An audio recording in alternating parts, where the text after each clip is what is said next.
La Gazette du Togo, une vision sur l'actualité togolaise et sur le monde. Bonjour, mesdames et messieurs, amis téléspectateurs, merci de nous recevoir chez vous en ce jour encore. Rencontre, échange, nouveau numéro. Nous allons profiter de cette émission hebdomadaire sur l'état de santé pour rendre hommage à l'ancien Premier ministre Agbeome Kodjo, décédé en mars dernier en terre étrangère et qui a été inhumé ce week-end dans son village natal à Topli. Et donc, hommage à cet homme qui a occupé plusieurs stabilités dans notre pays, homme politique. Question, Agbeome Kodjo était-il un grand homme politique? Eh bien, nous aurons le jugement d'un invité en studio, M. Jean Kissi. Il est membre d'un front citoyen appelé Touche par ma Constitution. M. Jean Kissi, vous avez accepté notre invitation. Vous avez été député, vous êtes conseiller municipal. Vous n'êtes pas forcément du parti d'Agbeome Kodjo, pourtant vous avez accepté mon invitation pour venir sur ce plateau lui rendre hommage. Pourquoi? Merci, M. Wilson. C'est le plaisir, tout le plaisir est pour moi de pouvoir venir ici entretenir les téléspectateurs sur la situation de notre pays et puis sur l'événement qui est en cours depuis le week-end dernier, notamment l'enterrement de notre très cher frère Agbeome Kodjo. Vous y avez été? J'ai été à la veillée à Saint-Jean, j'ai été à la messe d'enterrement et ensemble on s'est transporté à Topli où le reste des événements a eu lieu avec son enterrement voilà, dans l'intimité familiale. Disons, mon parcours de jeune combattant, moi je dirais pas de politicien parce que j'ai l'habitude de dire que je suis pas politicien, je suis un combattant de la démocratie, ça c'est clair.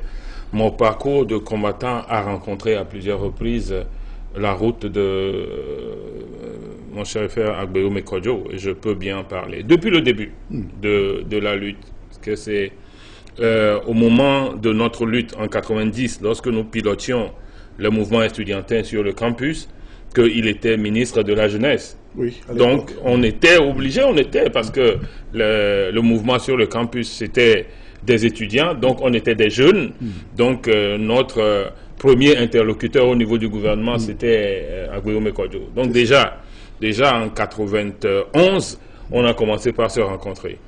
On a commencé par se rencontrer parce que ce que nous avions fait en 90 c'était symptomatique. On avait un mouvement estudiantin, on avait un mouvement social entretenu par le phare, et puis il y avait derrière même un mouvement culturel. C'est-à-dire qu'on a pris tous les pans de la société. Et au sein du mouvement culturel, on a créé un club qui s'appelle Mimi. C'est un club musical. C'est le club qui regroupait les jeunes musiciens de l'époque et qui animait les manifestations de l'opposition contre le pouvoir. Donc, étant ministre de la Jeunesse, des Sports et de la Culture, il était obligé de nous recevoir.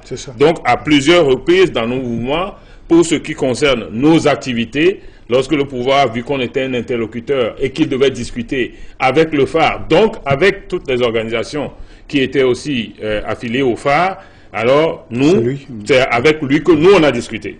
C'est vrai qu'au niveau du phare, les maîtres Agboibo, tout ça, les Kofigo discutaient avec une délégation dont M. Baribou Zabaké était à la tête. Mais au niveau maintenant de la jeunesse, c'est avec Agbeome que nous discutions. Et j'ai été déjà frappé à cette époque par une force de la personne. Dans le mouvement, dans nous qui dirigeons le mouvement musical, il y avait un jeune qui s'appelait Edematou. Et donc qui était en notre sein, etc. Et dans nos rencontres avec le président Agbeome, avec le ministre Agbeome à l'époque, il a été séduit par le personnage. En fait, voilà un personnage du pouvoir dictatorial contre qui nous agissons. Et nous allions en négociation avec eux. Que voilà que rapidement, lui, il était tombé amoureux du ministre Agbeome et il le fréquentait. Alors on s'est demandé, mais par quelle magie Edematou, qui est aujourd'hui en France, en Suisse, qui pilote le mouvement international des DMK, la CIDMK en Suisse, c'est lui. Il s'agit de ce Edematou là. Oh, il s'agit de lui. Alors, il était plus jeune que moi à l'époque, il est toujours plus jeune que moi. Et alors, Dematou, avec sa force, avec sa conviction, on s'est demandé comment se fait-il que... la chimie, hein? Voilà, il est... Alors, j'ai compris plus tard que le personnage d'Agbeome avait une force de conviction, il avait quelque chose. Seulement, en ce moment, il se trouvait du côté que nous combattions. Voilà un peu comment on l'a connu. Et on a continué par le suivre. Après, j'ai cherché un peu à connaître le personnage. Et comme moi, j'étais, disons, le poulain de Maître Agboibo, et je posais beaucoup de questions sur lui. Et j'ai su leur parcours. En fait, que vous prenez M. Bonnet, Agboibo et M. Agbeome, c'était les jeunes brillants de la préfecture de Yoto qui montaient à l'époque. Oui. Et on nous racontait même souvent l'anecdote qu'au moment où Yadema cherchait un ministre dans le Yoto, que les autres ont proposé naturellement Agbeome. On demandait à Agbeome, c'était à l'époque, il n'y avait même pas encore le processus démocratique. Donc voilà, ces trois se connaissaient. Et j'ai continué à le suivre.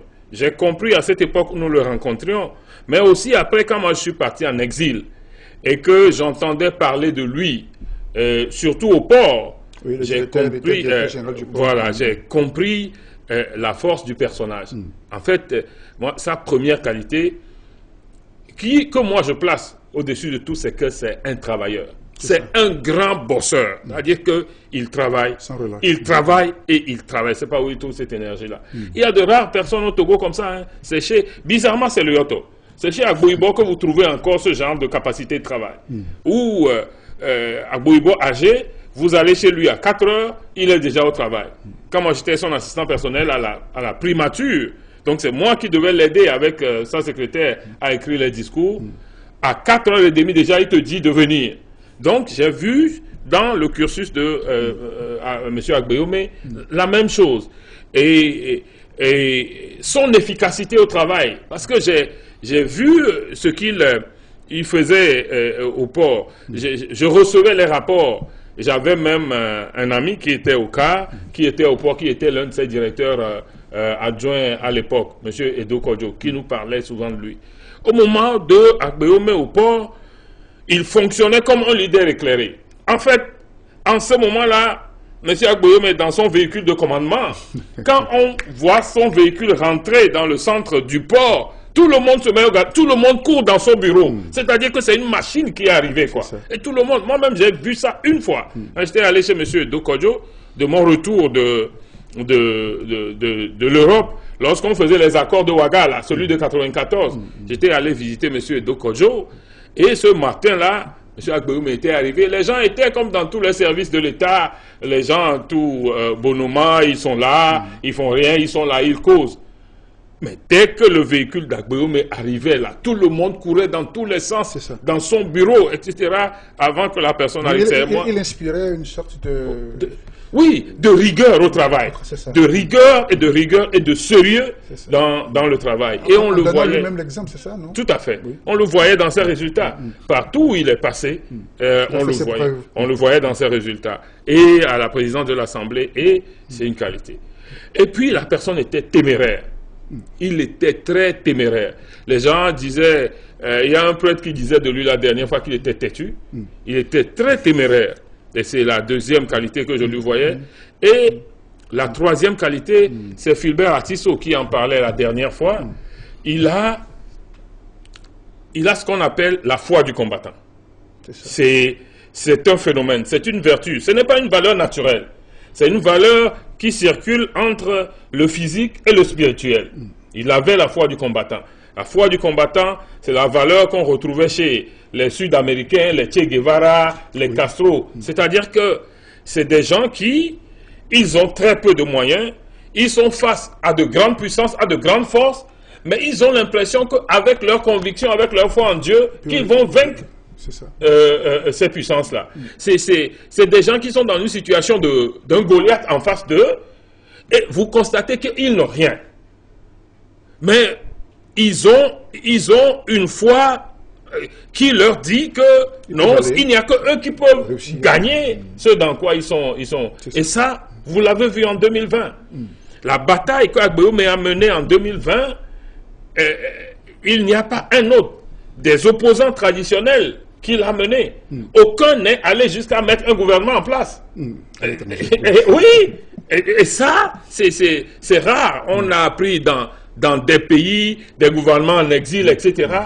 Mais jamais ceux qui ont dit avoir gagné les élections dans ce pays face au régime en place, que ce soit Eyadema et Faure, aucun n'a osé aller aussi loin, se déclarer président, faire un discours, prendre fonction, nommer un premier ministre, nommer un gouvernement, aucun n'est allé aussi loin. Jusqu'à ce dernier soupir. Hein. Oui, c'est ça. Et il a continué à mener la bataille diplomatique, il a continué à le mener, il a continué à déverrouiller des choses en Europe jusqu'à son dernier souffle. Et vous sentiez qu'en réalité, s'il n'était pas décédé, il ne serait pas revenu avec zéro.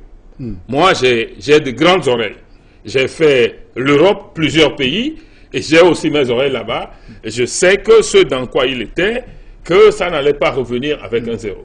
Mais voilà ce que la mort en a décidé autrement, Kyrie eleison. C'est ça. Voilà, merci. Et tout à l'heure, vous faisiez allusion à votre préfecture, enfin... la préfecture, moi je suis de Vaud, ils sont de Yoto. Préfecture qui a produit pas mal de politiques, de politiciens dans notre pays. En fait, nous avions... Quelle coïncidence, c'est une coïncidence. C'est ça. Oui. Nous avions l'habitude de dire entre nous, même déjà dans les années 2000, nous avions l'habitude de dire entre nous que l'essor de la démocratie togolaise, c'est le Yoto. Et que c'est le Yoto qui allait régler le problème. C'est pas trop dit? On disait même que le jour, à cette époque, on disait que le jour où Ninevi et Agboibo vont s'entendre, que le problème togolais était réglé, le problème de l'opposition togolaise était réglé. Parce que même à la conférence nationale, Kofigo était l'élément second derrière Agboibo. Et il y avait un camp derrière Ninevi. Et ça a continué comme ça. Et les deux sont de Yoto. Et on ne cessait de nous répéter que le jour où le Yoto va se réunir, c'est que le pouvoir va tomber et que la démocratie va venir. Puis, à partir des années 2002, s'est ajoutée une troisième personne, qui était plutôt un affidé du pouvoir, mais qui a balancé Agbeome. Donc, c'était devenu un trio, Agboibo, Ninevi, Agbeome. Et tout le monde croyait comme faire que ces trois-là, le jour où ils vont dire qu'ils font la même chose, qu'ils donnent une directive, c'est tout le Togo qui va suivre. C'est ça. Mais ils n'ont pas pu aller à ce niveau jusqu'à ce que M. Ninevi se désintéresse un peu de la politique, qu'il laisse son poste et que Agboibo s'en est allé au moment où le lien devait se faire. Parce que vous devez avoir souvenance que quand M. Agbeome dit avoir gagné la présidentielle de 2020 et réclamé sa victoire, le premier responsable politique qui s'est prononcé finalement en sa faveur, c'était Maître Agboibo, en disant que le 22 février 2020 était une opportunité nationale. Ce qui a balancé l'opinion un peu dans la direction d'Agbeome et dans la diaspora et un peu au Togo. Ce qui a été dommage, c'est que les autres n'ont pas suivi. Et ça, je n'ai pas compris jusqu'à ce jour. Je le porte comme amertume dans le cœur jusqu'à ce jour parce que c'est vrai que nous avons combattu Agbeome. Parce qu'il était aux côtés du pouvoir. Mais il faut aussi reconnaître qu'il est parmi les leaders, celui qui, au lendemain d'une élection, a eu le courage de dire que c'est l'un de ses amis de l'opposition, au moment où il nous a rejoint, qui a gagné. C'était en 2010. En 2010, il était candidat aux élections. Et au lendemain des élections, mais il a déclaré que c'est Fabre qui a gagné les élections. Voilà. C'était tout naturel parce que, en notre sein, au sein de l'opposition, quand nous discutions, tout le monde reconnaissait. Et tout le monde le disait que le RPT, jusqu'à unir, n'a jamais gagné une élection au Togo. Les gens disaient même qu'ils n'ont pas atteint, ils n'ont jamais dépassé les 10%. Et cela a été confirmé par François Bokor lorsqu'il est parti. Lui aussi a dit que le RPT n'a jamais eu au-delà de 10%. Donc tout le monde savait que le RPT ne gagnait pas les élections, encore moins unir. Donc à partir du moment où vous savez que c'est par la fraude que ces gens maintenaient le pouvoir et que sur les faits, ils n'ont jamais gagné les élections, dès que vous allez aux élections, il était normal que celui des vôtres qui est premier, qu'il fallait le soutenir pour que ça puisse balancer. C'est ce qui est passé en 2010. Oui. Voilà. Oui. Malheureux, les autres ne le font pas. C'est ce qui s'est passé au Sénégal. Au Sénégal, si au lendemain des élections, tous les opposants n'ont pas dit que Sonko a gagné, si les deux, tout le monde avait dit qu'il ne savait pas celui qui a gagné ou bien que Macky Sall a gagné, Macky Sall serait resté au pouvoir. C'est parce que tout le monde a commencé par dire, a commencé même par celui qui est le rival le plus coriace, le fils de Wade, Karim, qui a dit que c'est Sonko qui a gagné. À partir du moment où celui que vous voulez lui opposer, parce que c'est en voulant opposer Wade à Sonko qu'il y a eu dégénération de la situation au Sénégal. Donc c'est les deux qui s'opposaient. Mais à partir du moment où son rival le plus coriace dit que c'est lui qui a gagné, qui va dire le contraire? Au Togo, Agbéoumé a été aux élections en 2020. Tout le monde a reconnu au moins qu'il était en avance sur les autres.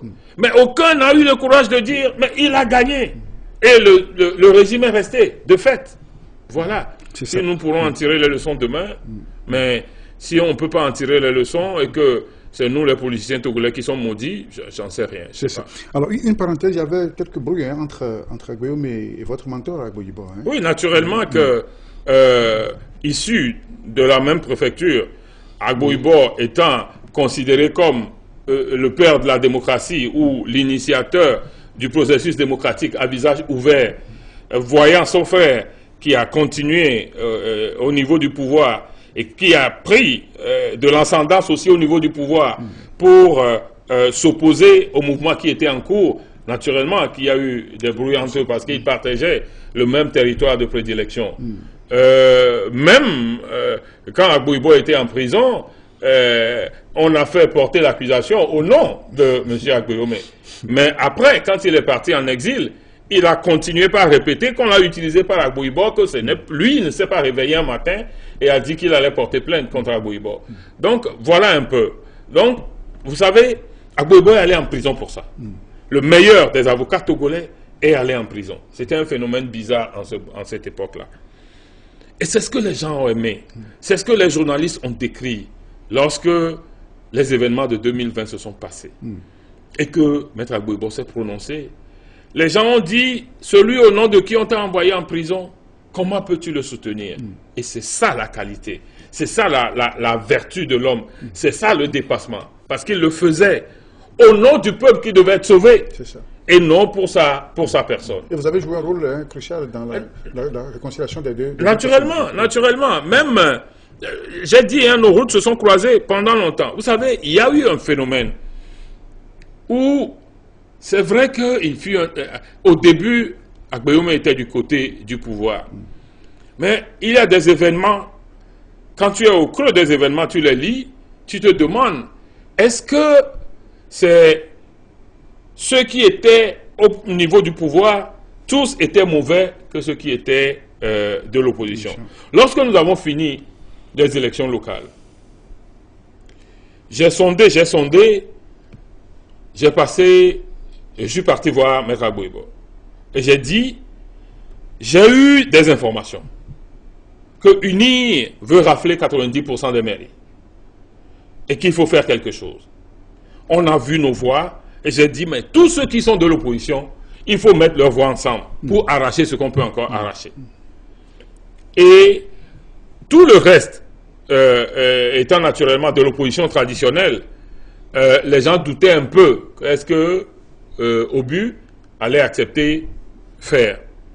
Donc, j'ai dit à Maître Agbo-Ibo que je m'en vais voir Agbéoumé. Et Maître Agbo-Ibo m'a donné le OK. Un matin, je suis levé, je suis allé voir le président Agbéoumé. Il m'a reçu dans son bureau. Et je lui ai dit, j'ai des informations. Il me répète en même temps qu'il a les mêmes informations. Que UNIR veut rafler plus de 90% des mairies. Donc, il m'a donné, sans que j'ai juste parlé, il m'a donné l'information que j'ai eue aussi. Et il m'a dit non, ils ne l'auront pas. On va s'opposer à ça. Alors, j'ai dit non, il faut une union sacrée de l'opposition au sein de ceux qui sont sortis. Moi, j'étais sorti en ce moment-là conseiller municipal du Golfe 5, déjà. Il a pris son téléphone. Il a appelé Fabre. Il a appelé Adjamagbo. Il a appelé d'autres responsables. Et il a rappelé à Agbo-Ibo lui-même pour lui dire, ton poulain est avec moi, Jean-Kissi est avec moi. Voilà ce qu'on a décidé de faire. Et que on va essayer de faire. C'est vrai que les scores que UNIR a fait étaient des scores très forts, mais on va essayer de rafler ce qu'on peut rafler. Qu'ils n'auront pas les 90%. Même 80%, ils n'auront pas. Et c'est comme ça qu'on a décidé et qu'on a fait les démarches. On se téléphonait souvent. Et on a fait les démarches jusqu'à pouvoir arracher le minimum de mairie qu'on a aujourd'hui au sein de l'opposition. Et il faut reconnaître que à aucun lieu où Agbéomé a un conseiller municipal, il n'a pas utilisé pour le pouvoir. Tous ces conseillers municipaux ont aidé ou se sont fait aider pour devenir des maires ou aider à porter des maires de l'opposition. C'est-à-dire qu'on dit chez nous, là où la personne physique n'est pas là, son âme est là, qui a même l'eau, mais scellé. Donc à partir de ce moment-là, il faut dire des choses donné, se sont entendus sur ce qui a lieu de... Tout à fait. Et je vous dis que les conseillers municipaux, surtout les conseillers municipaux du CAR, parce que vous saviez, comme l'antagoniste qui avait eu un temps à Agbéomé et à Goïbo, ne croyaient pas. Jusqu'à la dernière minute, jusqu'à ce que les mairies soient faites, et que la dernière mairie, et le dernier lieu où on a été, c'était Yoto 3, que ce soit fait, les gens ne croyaient pas que M. Agbéomé allait respecter sa parole. Mais il a respecté. Aucun de ces conseillers municipaux n'a servi à élire un maire de UNIR. Bien, merci Jean-Kissi pour cet hommage, de ce témoignage que vous faites sur l'ancien Premier ministre Agbéomé Kodjo, décédé en mars dernier, inhumé la semaine dernière. Nous sommes toujours dans cet hommage. Mais son basculement dans l'opposition, dans certains esprits, on avait mis des doutes. On ne savait pas qu'il était sincère. Il y avait quelques réserves. Oui, c'est vrai qu'il y avait quelques réserves. Quand vous voyez le rôle qu'il a joué au sein du RPT. Parce qu'après la conférence nationale, et quand il était parti un peu en Europe, il était revenu, ils étaient devenus les décideurs. En tout cas, lui et Perret étaient devenus les grands décideurs au sein du RPT, qui étaient en avant. Donc, lorsque les événements se sont passés, naturellement, il y avait eu quelques doutes. Mais moi, ce que j'ai remarqué, c'est que quand il a fui donc, et qu'il est venu en Europe, il a eu un accueil chaleureux. Il a eu un accueil chaleureux. Les gens de l'opposition défilaient chez lui, que ce soit des délégations de l'Allemagne, des délégations de Bruxelles. Il a été très bien accueilli. Les gens défilaient chez lui. Nous-mêmes, on y était quelquefois pour avoir rendez-vous. On est obligé de prendre du temps parce qu'il y avait d'autres qui avaient rendez-vous, etc. Donc, il a été bien accueilli parce que, peut-être, je ne sais pas, de manière spontanée, les Togolais ont cru que tel que le régime était, si quelqu'un quitte le régime et vient vers nous, on doit l'accueillir plutôt que de le relâcher. Et je crois que cet instinct-là est un instinct positif que les Togolais avaient. C'est le même instinct qu'ils avaient manifesté lorsque Boudjona, le ministre Boudjona a eu des problèmes. Donc, et c'est le même instinct qu'on a manifesté à Bokor. Parce que nous, on fait partie, nous, M. Massémé, de ceux qui ont travaillé pour que M. Bokor vienne en Europe. On a fait partie du travail qui a fait que finalement, il a pu quitter Lomé et il est venu là-bas. Et tous, on était ensemble avec un certain nombre d'amis à participer, à réfléchir pour l'organisation de la grande conférence de l'entrée de M. Bokor à Paris lorsqu'il était venu. Donc, il y a au moins cet instinct positif-là que lorsque quelqu'un de géant arrive à quitter le pouvoir que nous combattons pour venir au sein de l'opposition, ils essayent de l'accueillir et de l'intégrer en notre sein. Et ça, normalement, c'est ça. Une lutte pour une opposition raisonnable, intelligente, doit chercher à décrocher des gens du pouvoir plutôt que à dire à tous ceux qui n'ont jamais fait le pouvoir, non, non, non, il ne faut pas s'approcher de nous, etc.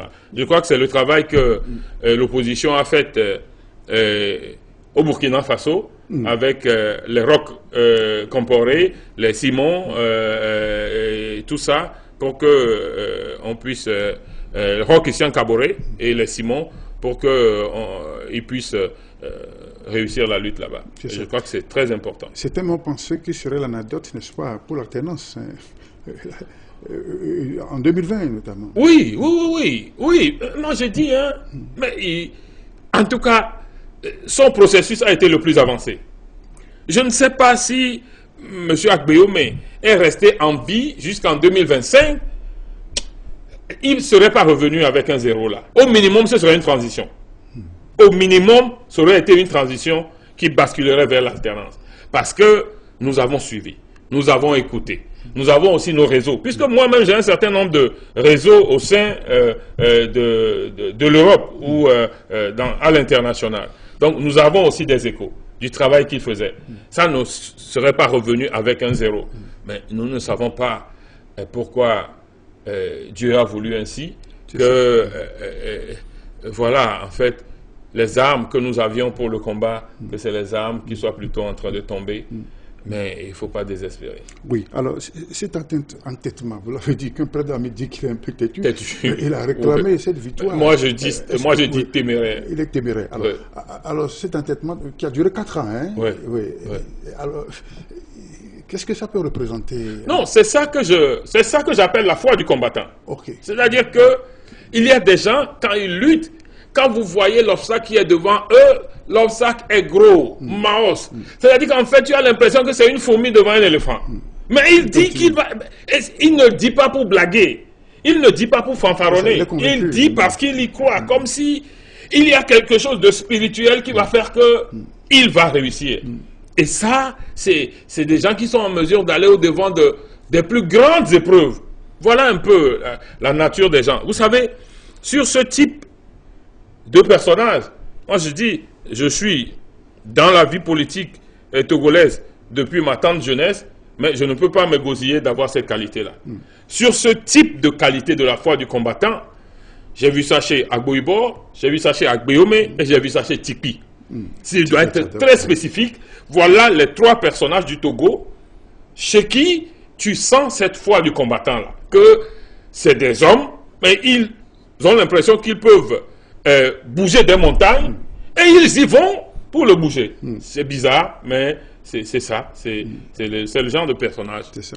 Oui, alors il a été inhumé samedi dernier dans son village natal, sans les hommages nationaux. Hein, oui. Comme ce fut le cas aussi de Monseigneur Podjoro. Oui, c'est dommage. C'est dommage. Et ça n'a pas de sens. C'est là où ce régime, on ne sait pas de quel régime il s'agit. Non, ça n'a aucune onde de sens. Pourquoi? Parce que Monseigneur Podjoro a été président de la conférence nationale. Ça veut dire que c'était une période où le peuple a transmis toute sa souveraineté à la conférence nationale, dont son président. Ça veut dire qu'en ce moment, il pouvait décider de tout. Tous les actes qu'il prenne, c'est des actes qui gouvernaient le pays. Il était en prête comme un chef d'État. Oui. Et puis après ça, il est devenu président du Haut Conseil de la République. Donc président du Parlement transitoire. Oui. Voilà. Monsieur Agbeyome, laissons son poste de Premier ministre, parce que je veux parler de ce qui est légal. Monsieur Agbeyome a été président de l'Assemblée nationale togolaise. Lorsque nous étions à l'Assemblée, il y avait une loi, non seulement un élu du peuple, il y a une loi portant obsèques officielles des anciens présidents de l'Assemblée nationale. La loi existe, je peux vous le chercher. La loi existe. Et quand nous sommes venus, nous on l'a même relu un peu. Et le gouvernement, les gens du gouvernement qui venaient, nous ont même fait comprendre que c'est bizarre qu'on ait fait une loi pour les obsèques des officiels, des anciens présidents, mais on n'en a pas fait pour les premiers ministres. Ça n'existe pas pour les premiers ministres. C'est ça. Mais ça existe pour les présidents de l'Assemblée. Alors, que vous le vouliez ou non, M. Agbeyome Kodjo a été président de l'Assemblée nationale togolaise. Monseigneur Philippe Falon Kodjo a été président du Parlement de transition représentant l'Assemblée. Vous les aimez ou vous ne les aimez pas, vous êtes obligés de respecter les lois en faisant pour eux des obsèques officielles. Il n'y a pas d'autres moyens, il n'y a pas d'autres arguments. Vous ne pouvez pas imaginer que demain, je prends juste un exemple à la volée, que demain, je ne sais pas qui, Monsieur Nathanaël Olympio ou Monsieur Binafam Coran deviennent président de la République, ont grandi. Et puis, un ancien président de la République, le seul qui est là, il est ancien président, et qu'il décède, et que l'autre va dire qu'il ne va pas lui faire des obsèques. Ce n'est pas possible. Parce que vous avez été opposant, lui il a été au pouvoir, ou parce que vous êtes au pouvoir, lui il est opposant. Ce n'est pas possible. S'il n'y a pas une loi, vous pouvez vous cacher derrière. Donc c'est pour ça, les différentes cérémonies qui ont été faites aux anciens premiers ministres, Edem Kodjo et Yaovi Agbouibo, on ne sait pas comment ça va se passer pour celui qui est sur le lit actuellement, le DG de l'IDH, Clousset. Voilà, on ne sait pas comment ça va se passer. Mais eux, ils ont été premiers ministres. Le pouvoir fera ce qu'il voudra, parce qu'il n'y a pas encore de loi. Mais à partir du moment où il y a une loi portant cérémonie officielle des anciens présidents de l'Assemblée nationale, ce qu'ils ont fait d'ailleurs au président Akwete. Oui. Quand le président Akwete était décédé la dernière fois, l'Assemblée lui a rendu hommage. Il y a une loi portant hommage à ces personnalités, officielles à ces personnalités-là. On est obligé, on ne peut pas sélectionner, parce que j'aime celui-là, parce que je n'aime pas celui-là. Ce n'est pas toi. C'est l'État, c'est la loi. Tu es obligé de respecter et d'exécuter la loi. Sinon, tu n'es pas dans l'État. Le fait même peut-être de ne pas respecter la loi, en fait, tu peux être passible de justice. Parce que c'est une violation de la loi. C'est dommage ce qui a été fait, malheureusement. C'est ça. Ouais. Bien, dernier mot justement sur Agbéoumé, c'est dommage que nous le faisons avant le deuxième entretien. Que dit finalement de l'homme? Vous l'avez décrit, vous avez parlé qu'il a une foi de combattant, convaincu, téméraire dans ses actions. Alors, si on vous demandait est-ce que c'est un grand homme politique, que diriez-vous? Je connais la réponse. Non, je crois que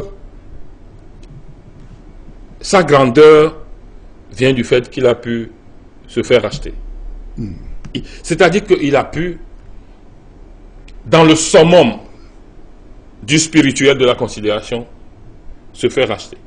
Parce que du côté où il a été du pouvoir, et de l'aura populaire qu'il bénéficie au sein aujourd'hui de la classe de l'opposition, au sein des forces vives, et de la confiance de Monseigneur Kodjo, sur tout ça, c'est-à-dire que sur tous les volets, il a pu se racheter. Parce que le plus grand évêque émérite, lutteur, combattant que nous avons eu en notre sein, nous-mêmes, au sein de l'opposition, les forces vives, il est arrivé un moment où on l'a accepté en notre sein, on l'a supporté et on a dit que c'est lui qui a gagné et qu'on va avec lui et qu'on l'accompagne à la victoire. Mais je crois que ça, c'est un tour qu'il a bien réussi. Ça n'arrive pas, ça arrive très rarement, je ne sais même pas combien c'est arrivé, et il a réussi ça aussi. C'est ça.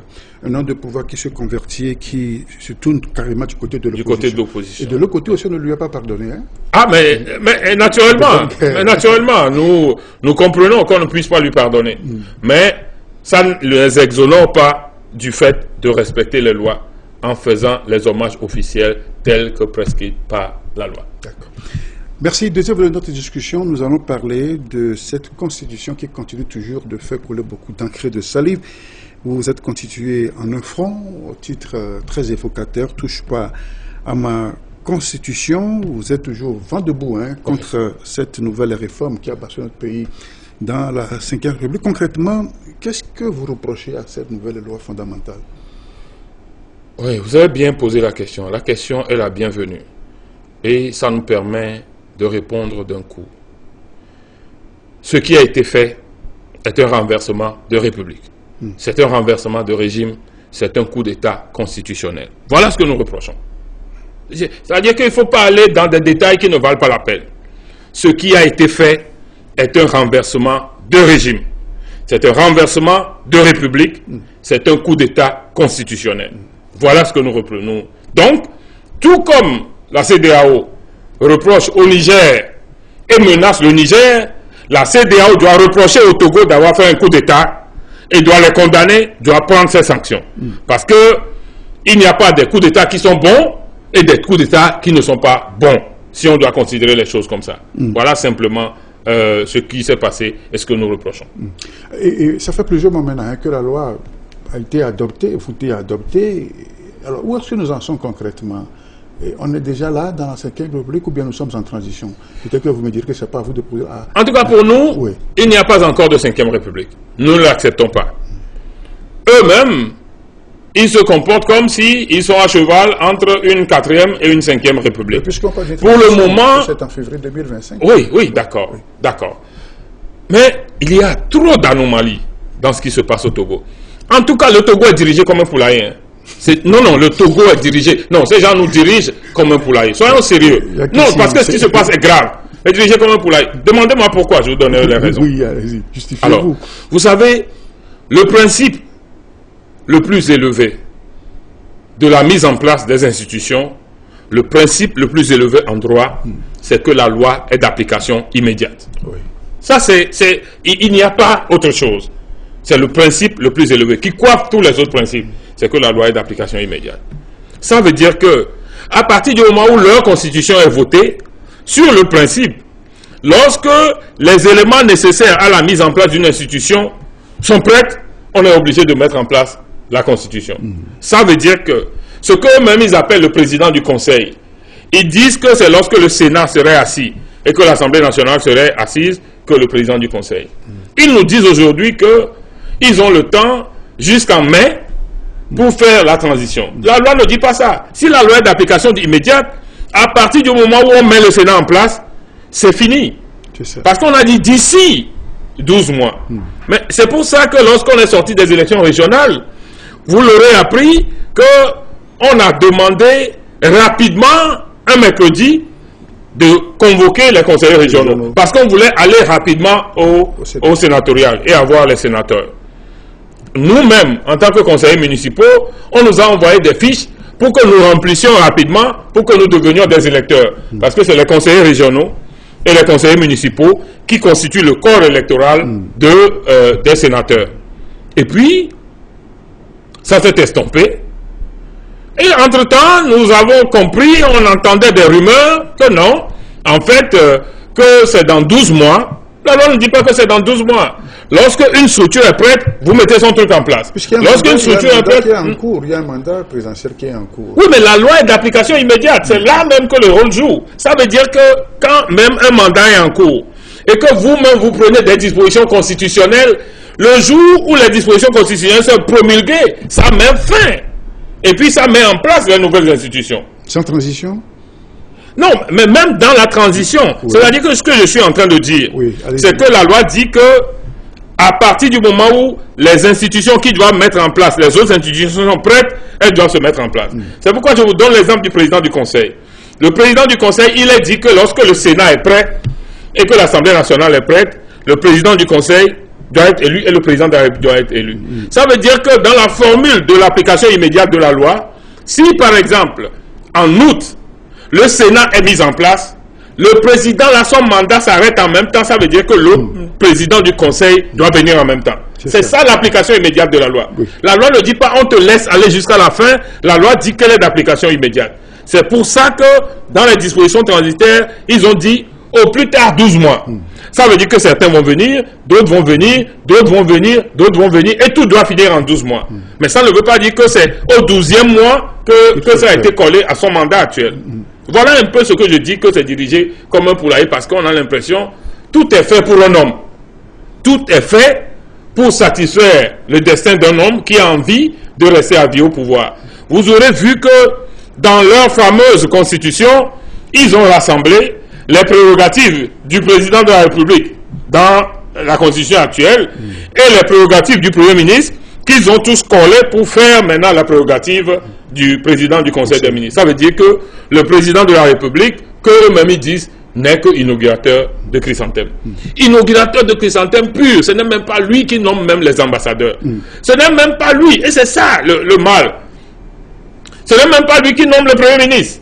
Parce que là où ils ont mis en place des régimes parlementaires, comme en Israël, etc., généralement, c'est le président de la République, il est inaugurateur de chrysanthème, mais son rôle, c'est au moins de signer le décret de nomination du Premier ministre. Le rôle du roi en Belgique, c'est de signer le décret de nomination du Premier ministre. Voilà. Et dans d'autres républiques, il envoie le nom du Premier ministre, et le Premier ministre va devant l'Assemblée, et l'Assemblée le lit, Premier ministre ou chancelier. Et c'est comme ça qu'il devient l'émanation du Parlement. C'est parce que le gouvernement est l'émanation du Parlement qu'on appelle régime parlementaire. Ce n'est pas parce qu'un Parlement est élu. On l'appelle régime parlementaire parce que le pouvoir est l'émanation de l'Assemblée, l'émanation du Parlement. Pas seulement de l'Assemblée nationale. Dans certains pays de l'Assemblée nationale, dans certains pays de deux chambres réunies. Donc, le pouvoir est l'émanation du Parlement. C'est pour ça qu'on l'appelle régime parlementaire. C'est pour ça que j'ai été courroucé la dernière fois d'entendre des gens de l'opposition dire qu'ils soutiennent le régime parlementaire et dire que... Il y a un qui allait jusqu'à dire que Silvio Berlusconi, lorsqu'il était nommé président du Conseil italien, n'était pas député. Silvio Berlusconi, chaque fois qu'il a été président du Conseil, il a conduit la liste de son parti aux élections. Et il est passé devant l'Assemblée pour devenir président du Conseil. Donc, voilà, ce qu'on a au Togo, c'est un monstre politique. Ça n'a pas de sens. Je vous dis, vous prenez ce texte-là, allez prendre les textes de tous les autres régimes constitutionnels assez connus dans le monde. Prenez celui de l'Angleterre, prenez celui de l'Allemagne, prenez celui du Conseil de l'Assemblée nationale et du Parlement italien, prenez celui du Japon. Vous ne verrez nulle part les dispositions qui sont mises où on dit il suffit qu'une assemblée soit élue et que les membres d'un parti qui savent que c'est eux qui ont gagné écrivent au président de l'Assemblée nationale pour dire voilà celui qui est président. Ça devient un parti-État. Alors comment un parti-État peut être un régime parlementaire? Donc c'est pour ça que au moins je profite de votre antenne pour dire que les gens arrêtent quoi. C'est-à-dire les faux opposants, il faut arrêter. Il faut arrêter de faire croire aux Togolais. C'est un autre débat ça. Hein, non, c'est dans ça que nous sommes. Oui. C'est dans ça parce que les gens, ils sont reçus sur les radios et ils trompent le peuple. Il faut arrêter de faire croire aux Togolais que c'est une question de est-ce que le peuple veut un régime parlementaire ou pas, est-ce que le régime parlementaire est bon ou pas. La question n'est pas là. La question, c'est qu'on a fait un putsch constitutionnel et que nous demandons que ce putsch s'en aille et qu'on retourne à l'ordre constitutionnel. Tout comme on a demandé au président du Niger de revenir à l'ordre constitutionnel, c'est comme ça que nous considérons qu'on doit demander au régime togolais de revenir à l'ordre constitutionnel. C'est de là que prend l'essor notre force de touche pas à ma constitution. C'est ça. Voilà. Et de quel moyen disposez-vous pour faire entendre raison le régime? Parce qu'on a comme impression que, comme on dit, le chien aboie la caravane passe, puisque rien n'est fait depuis que l'on crie sur cette constitution. Non, vous avez raison. Ce qui a du sens, c'est que nous n'avons de moyens de lutte que ce que nous avons utilisé jusqu'à présent. On n'a pas d'autres moyens de lutte. On est des partis politiques. On ne va pas nous demander, comme un ministre nous l'a demandé déjà dans ce pays, si vous aussi vous voulez prendre le pouvoir, allez prendre des armes pour venir le prendre. Non, on ne va pas nous demander ça. On est des partis politiques, on est des organisations légalement constituées, des organisations existantes de manière naturelle et normale. Donc les moyens que nous avons, c'est ceux que nous avons. Mais ceux qui nous posent la question de savoir le chien aboie, la caravane passe, ou quels sont les moyens que vous avez, je leur réponds qu'en 2017, c'était la même chose. En 2017, c'était la même chose. Les gens étaient fatigués. Les gens n'écoutaient plus l'opposition. Les gens étaient déçus de l'opposition. Et quand on appelle les manifestations, personne ne venait. C'est l'ANC qui prenait le leadership en ce moment. Quel que soit le groupe de partis qui appelait, les gens ne venaient pas. Et d'un coup, le phénomène Tipeee est apparu. Donc, et c'est ça qui me fait dire qu'en cette période précise, je ne comprends pas le pouvoir. Parce que s'il sait lire l'histoire, il va savoir que le feu couvre et c'est proche d'exploser. Parce que quand les peuples sont dans cette situation-là, au moment où personne ne dit plus rien, vous avez l'impression que c'est acquis. Nous avons mis la main sur eux. Personne ne bronche plus. Personne ne peut rien faire. Rien ne peut plus nous gêner. C'est en ce moment précis que ça explose. Parce que c'est comme s'il y a toujours un temps avant la tempête, quoi. C'est comme s'il y a toujours un calme plat avant la tempête. Et c'est ce calme plat qui existe en ce moment-là. Et s'ils savent lire l'histoire, c'est le moment précis où il faut faire quelque chose. C'est le moment précis où il faut approcher l'opposition et lui demander qu'est-ce qu'on fait. C'est le moment précis où il faut rentrer en discussion avec les forces vives pour dire nous savons que ce qui se passe est anormal. Tout le monde est mal à l'aise. Nous aussi du pouvoir, on fait quoi? Ça. Mais s'ils ne comprennent pas... Vous croyez toujours un dialogue entre l'opposition et le pouvoir? Ce n'est pas une question de dialogue nécessairement. Moi, je considère que dans une république, on doit toujours discuter. Mais je considère que les Togolais aussi, du Togo jusque dans la diaspora, sont fatigués de ce mot dialogue, compte tenu de la façon dont nous avons utilisé les 26 ou 27 dialogues que nous avons connus dans ce pays. L'espoir le plus élevé pour les gens a été l'APG. Oui. J'entends parler souvent une dame qui s'appelle Madame Essi, qui intervient souvent dans les médias. Chaque jour qu'elle doit intervenir dans les médias, elle dit, mais tout est dans l'APG, non? Est-ce que vous avez fini d'appliquer l'APG? Appliquer l'APG et puis on va être dans une république normale et le problème du Togo doit être réglé. Donc, tout a été fait. Quand vous évoquez le mot dialogue devant les Togolais aujourd'hui, ils sont gênés. À la limite, ça les révolte. Et c'est ça aussi qui est mauvais. Quand on arrive à un moment où les peuples sont révoltés, quand on utilise le mot dialogue, il faut savoir que le moment est grave. Et c'est pour ça que je dis qu'en tout état de cause, il faut enclencher des discussions. Quelque part, je ne sais pas par où, mais le pouvoir est le premier à devoir en prendre conscience. En commençant par au sein de l'opposition, parce qu'on entend dire des choses sont en train de se construire dans vos rangs, parce que on a la question de l'union ou de l'unité de l'opposition. Non, non, ça on est en train de faire du travail. On est en train de faire du travail et aujourd'hui, il y a disons, des groupes qui se forment par affinité dans l'opposition. Je considère qu'il y a un travail qui se fait. Et ce travail va se faire pour que la plupart des gens de l'opposition restent fidèles et loyaux à la lutte. Parce qu'il y a ça aussi. Le principe, c'est que cette fois-ci, on ne va pas prendre tout le monde. On ne va pas prendre du foutu et le mettre ensemble. Et un jour, lorsque des gens vont avoir des accointances dans le pouvoir, ils vont commencer par démissionner. La communauté internationale va dire, oh, ils ne sont pas sérieux. Ils ont déjà commencé par éclater. Non, non. Je crois que maintenant, il faut être minutieux sur ce que nous faisons. Il faut être prudent. En tout cas, moi, je suis très prudent dans toute organisation à laquelle je participe aujourd'hui. Il faut être très prudent. Il faut savoir sélectionner. Tout le monde peut venir faire.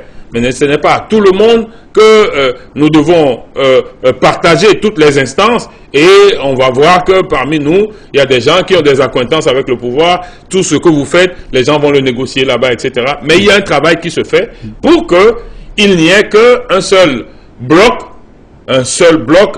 évident de l'opposition. Je ne sais pas, il peut arriver que certains refusent de rejoindre le bloc et qu'il y ait de petits blocs marginaux ou bien de petits regroupements marginaux qui se créent. Mais nous travaillons à ce qu'il y ait une unité centrale de l'opposition qui puisse faire face à la liste et j'espère qu'on va y arriver. Une opposition plus politique ou bien du côté de la société civile? Parce que, non, tout se passe aujourd'hui de manière naturelle comme un mouvement citoyen. Tout le monde réuni.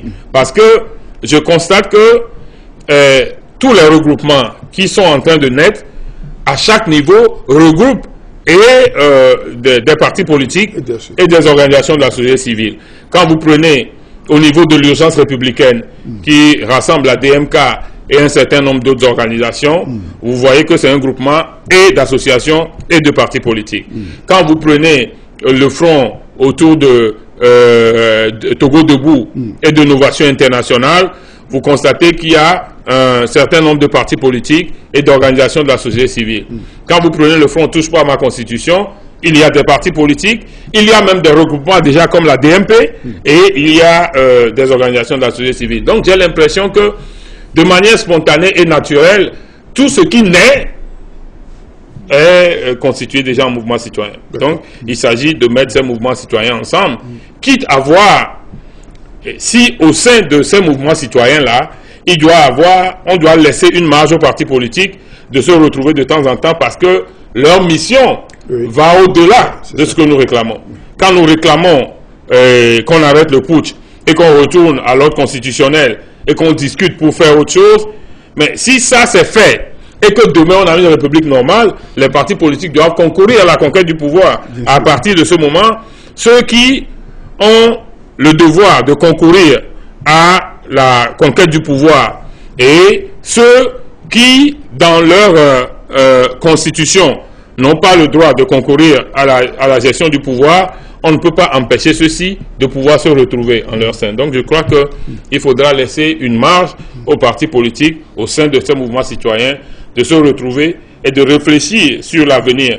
Parce que ce qu'on nous reproche souvent, et qu'on nous a reproché au décès de Gnassingbé Eyadema, du président Gnassingbé Eyadema, c'est le défaut d'anticipation de l'opposition. Plusieurs, même à l'international, le leur ont reproché.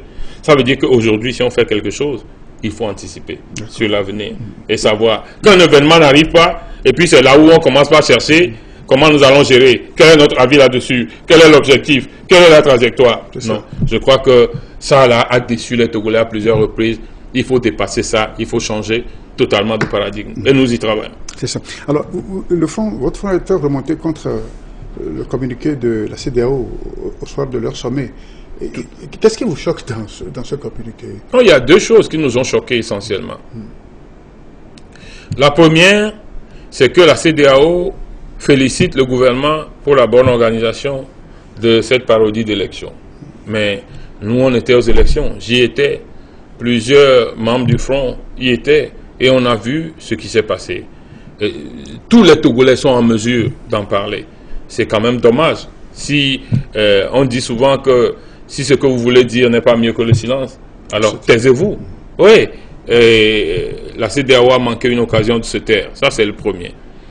Et le deuxième, c'est que la CEDEAO dit prendre note de l'adoption d'une nouvelle constitution. Mais alors, la CEDEAO ne peut pas se permettre de prendre note, puisque la constitution a été adoptée au moment où il restait quelques jours pour aller aux élections, au moment où le corps électoral a été déjà convoqué, au moment où, sur la base de l'ancienne loi, nous allons déjà aux élections. Alors que les tests, le protocole additionnel de la CEDEAO dit qu'on ne peut pas changer les lois dans les 6 mois qui précèdent les élections, sauf s'il y a un consensus national total sur ce qu'il faut changer. Ça veut dire quoi? Ça veut dire que il peut arriver que l'exemple palpable s'est posé au Togo. Il peut arriver que le code électoral togolais ne soit pas adapté à ce qu'on couple les élections régionales et les législatives. Voilà. Mais il se fait que nous avons tous accepté, pour le bien du pays et pour sauver le pays, qu'il faut coupler les élections pour faire 20, 30 milliards d'économies au pays. C'est bon pour tout le monde. Même si nous voulons prendre, nous avons besoin de cet argent. Ceux qui sont là aussi ont besoin de cet argent. Alors, si vous êtes d'accord, quelles sont les modifications qu'on peut faire au code électoral pour qu'on puisse coupler les législatives et les régionales? Si on s'entend dessus, on peut le faire, même dans les 6 mois précédant les élections. Voilà, c'est le sens du protocole additionnel de la CEDEAO. Mais quand on foule de pied le protocole additionnel de la CEDEAO et on va faire un putsch constitutionnel et la CEDEAO dit qu'elle prend note, ça veut dire que la CEDEAO ne sait même pas faire respecter ces textes à partir du moment où c'est l'un des chefs d'État dictatoriaux qui sont dans ses rangs. Et c'est pour ça que les gens appellent la CEDEAO le syndicat des chefs d'État. Y a-t-il pas un risque que vous courez en mettant à dos l'organisation communautaire? Mais elle ne nous a jamais aidés. Elle ne nous a jamais aidés. Elle a toujours essayé de nous plomber. Alors quel risque nous devons avoir? Quelqu'un qui ne t'a jamais aidé, qui a toujours essayé de t'enfoncer. Quand il te met le pied sur la tête, tu vas refuser au moins de crier. Il faut au moins crier que quelqu'un d'autre vienne te sauver, plutôt de rester là à dire « Ah, si je crie, il va appuyer encore plus, donc je ne crie pas. » Qu'est-ce qu'on peut attendre de la CEDEAO? De toutes les façons, c'est leur responsabilité. C'est eux qui ont menacé les gens, non, d'aller les attaquer parce qu'ils ont fait un putsch. Alors quand on fait un putsch ailleurs aussi, il faut aller... Aucun coup d'État n'est bon. Le coup d'État électoral n'est pas bon. Le coup d'État militaire n'est pas bon. Le coup d'État constitutionnel est encore le pire. La preuve. La preuve.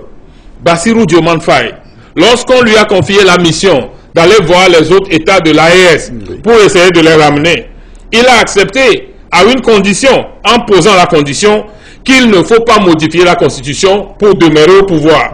Que tout le problème qui se pose là, se pose parce que des gens modifient la Constitution pour s'éterniser au pouvoir. L'exemple palpable, ou l'expérience palpable où on veut commencer, c'est encore le Togo. Ceux qui ont fait ça au Togo, on a déjà appris que ces diplomates en col blanc, ils sont déjà en route pour essayer de le faire dans un autre pays aussi. Qu'est-ce qu'on en appelle avec la CEDEAO? Alors, quel serait votre schéma de sortie de crise? Finalement, qu'est-ce que vous proposez concrètement pour sortir de ces situations dans lesquelles le pays se trouve Non, nous c'est clair. Nous, le touche pas à ma constitution veut dire que nous n'acceptons pas et que nous n'accepterons en aucun cas ce coup d'État constitutionnel. Qu'il faut revenir à l'ordre constitutionnel. L'ordre constitutionnel, c'est la constitution de 92. Maintenant, si on revient à l'ordre constitutionnel et que la constitution de 92 n'est pas bonne pour nous tous, alors il faut reprendre le processus de changement de la constitution tel que ça se passe. Soit avoir une constituante, dans cette constituante procède, ou bien s'entendre au niveau national, mettre en place une commission constitutionnelle. La commission constitutionnelle fait des propositions, les met dans le public, le peuple participe au débat, on rassemble la synthèse des débats, et de la synthèse des débats, on pond une constitution, on pond la constitution, et puis un texte, un projet de constitution. Oui. Ce projet de constitution va au référendum et il est adopté par le peuple. De toutes les façons, nous n'accepterons une république, une nouvelle république, que lorsqu'il est adopté par le peuple. Parce qu'il ne peut pas y avoir de nouvelle république qui ne soit adoptée par le peuple. Le constituant originel, c'est le peuple. Vous ne pouvez pas changer de république. Le Togo ne peut pas devenir une nouvelle république sans que le peuple ne se prononce. Comment vous allez le faire? Tel qu'ils l'ont fait là? Non. Non. Bien, merci, M. Jean Kissier, ancien député, et donc membre du Fonds Touche pas à ma Constitution. Vous étiez sur ce plateau pour parler de deux sujets majeurs. Hommage à Agbeyome Kodjo, ancien Premier ministre inhumé de samedi dernier, et ensuite de l'actualité, justement de cette nouvelle constitution, et comme laquelle vous êtes vent debout dans votre front. Que dire en fin de cet entretien? Non, mais dans ce que j'ai à dire, c'est un appel. C'est un appel pour dire aux Togolais de rester mobilisés. Ce n'est plus l'affaire de Kodjo, celui-ci est devant, celui-ci n'est pas devant, etc. C'est pour ça que même au niveau de Touche pas à ma Constitution, nous n'avons pas voulu avoir de structure formelle, de dire que c'est celui-ci qui est leader, c'est lui que nous voulons porter ici, c'est lui que nous... Non. C'est-à-dire que c'est tout le peuple togolais qui est concerné. C'est la base. Et nous disons que les gens doivent être mobilisés. Et de répondre au moment où on les appellera. Parce qu'il ne doit plus y avoir d'hésitation. Ce qui nous arrive est encore trop fort. C'est trop grave pour qu'on soit obligé d'aller convaincre encore des gens avant qu'ils ne puissent se mobiliser pour défendre leur République. Moi, tout ce que je dis des Togolais, c'est que là où on est arrivé là, les yeux fermés, lorsqu'on vous appelle, vous devez vous mobiliser pour qu'on puisse, dans la paix, essayer de faire changer le régime là et de faire changer les choses. Voilà. Merci beaucoup, merci pour ce temps passé en studio. Vous avez pris rapidement à la volée pour effectivement ces hommages et puis ce sujet. Vous avez répondu spontanément à notre invitation. Merci beaucoup pour votre disponibilité. C'est moi qui vous remercie pour l'invitation. On est toujours content quand il est question de venir expliquer au peuple, parler, lui présenter les choses telles que nous les voyons, lui relever les anomalies qu'il y a dans la vie nationale et les dangers qui guettent notre République. C'est toujours un honneur. Dans l'espoir de mieux être, n'est-ce pas, pour le pays. Tout à fait. Voilà. Amis téléspectateurs, c'est la fin de ce numéro de Rencontre-Échange. Jean Kissier était mon invité. Merci à vous. Je vous retrouve samedi prochain pour de nouveaux sujets de débat. Au revoir et à très bientôt. La Gazette du Togo, une vision sur l'actualité togolaise et sur le monde. Rejoignez-nous sur le www.lagazettedutogo.com ou sur nos comptes Facebook, Twitter et YouTube. Pour tout contact, écrivez à contact@lagazettedutogo.com ou appelez le 92 80 88 53. La Gazette du Togo, c'est l'information en continu.